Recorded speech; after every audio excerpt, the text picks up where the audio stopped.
And Zach Lowe, and you just heard former Atlanta Hawk, current jump analyst Vince Carter on our free agency special on Friday. And guess what, guys?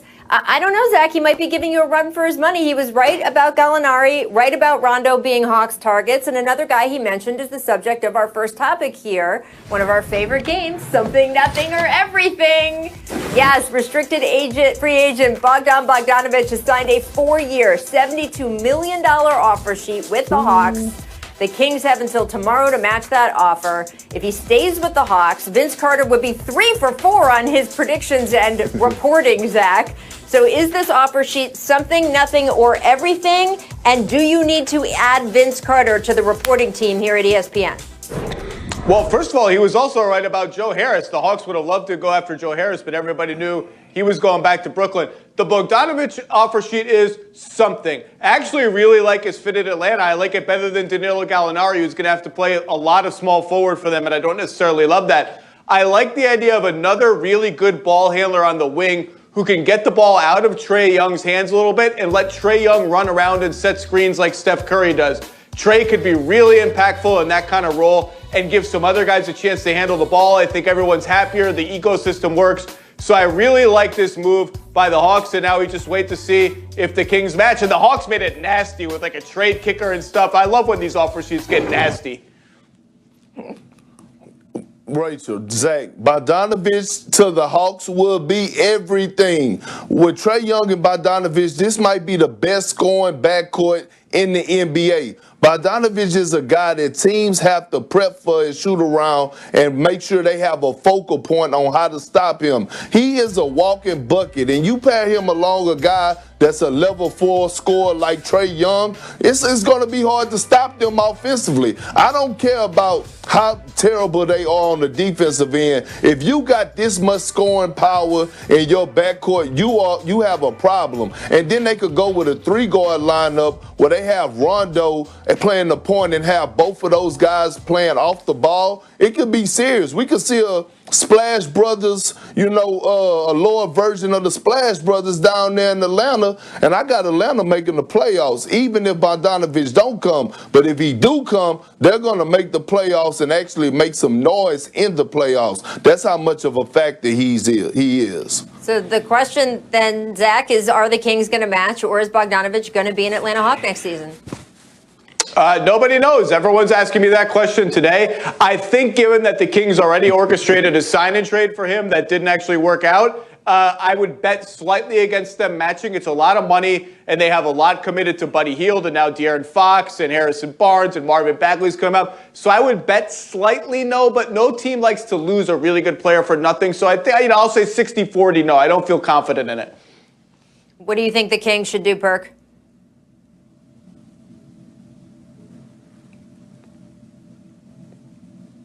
No, I think the Kings should match. You can't get rid of, look, you can't let a guy like this just walk. And I think with the Kings already giving the young kid Fox his money, you can't let this second option guy, a guy that shows you that he's a closer, a flat-out scorer, just leave your organization without trying to put up an effort. So I do think the Kings should match. Well, we'll see what they do. They also have, of course, as Zach noted, other financial commitments. And let's get to one of those. Rising star De'Aaron Fox received a 5-year, $163 million maxed extension this past weekend. Fox less than 1 month shy of his 23rd birthday.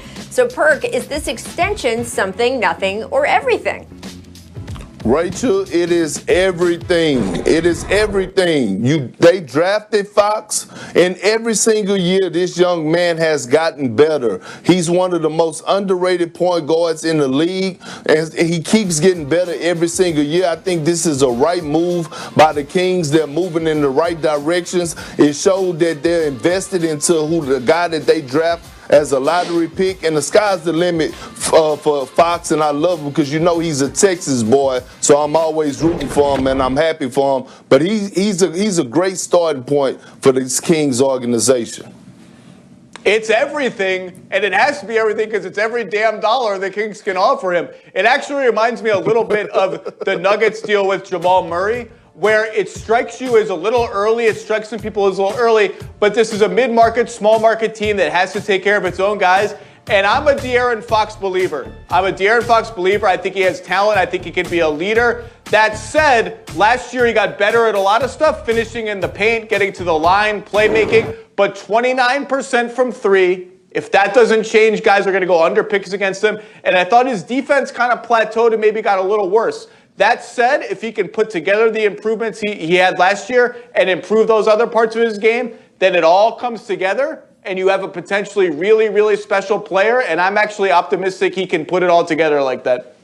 Well, if you're talking about a situational contractual comp in Jamal Murray, certainly the Kings would be happy if it ended up as well for them as it ended up for the Nuggets in that situation. Right. Lastly, I want to get to Fred VanVleet, who agreed to a 4-year, $85 million deal to re-sign with the Raptors. The deal includes a player option in the final year. It is the largest contract in NBA history for an undrafted player. So first, just a little congrats from all of us to Fred VanVleet. His expression is bet on yourself, right? So is it something, nothing, or everything, Zach, that Fred bet on himself, got those kind of numbers, and is going to return to the Toronto Raptors? Obviously, it's everything. Isn't this what you want to see in sports? Undrafted, too little, not athletic enough, can't finish at the rim, blah, blah, blah, blah, blah. And he comes in and he's a flat-out stud. He's a winner. He's tough as hell. He's a character guy, and he's making $20 million a year. And just for kicks, give me the player option in year 4. So if I'm still rolling, I can get back into free agency again in my prime. I love it. I love it for the Raptors. I kind of wanted the Knicks to go after him because I think the Knicks need a point guard in the absolute worst way. But it's a great deal for Fred VanVleet. Great deal for the Raptors. Well, Rachel, is not everything, it's not something, it's not nothing. This is a beautiful thing. You watching a guy who did get drafted. On draft night, guys look forward to get drafted, but now Fred VanVleet showing guys that never got drafted, especially in this year's draft, to never give up. And much props to Masai Ujiri for taking a chance on a guy like Fred VanVleet. And Nick Nurse actually giving him an opportunity to go out there and prove himself. But you got to give a lot of props to Fred VanVleet because, like you said, he betted on himself. And I follow him on social media, and he always have the emojis of the dice. And he rolling the dice. And guess what? He struck gold, man, and I'm proud of him because for the simple fact that he came out, he delivered. He's an underrated defender. He could get buckets, and this contract is well-deserved. So to the young fellas out there that didn't get drafted or still trying to find their way on the NBA roster, never give up because all you need is that one shot. And when that door opens, you got to make sure you capitalize on the opportunity like Fred VanVleet did. So he's giving us all hope, especially these younger kids that's coming up. Absolutely. So impressed with him, the way he managed his own development and career. And this is everything, guys, for the Raptors, too, because, first of all, it speaks well of their system. As you said, Masai Ujiri, Nick Nurse, and everybody on that.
Bye.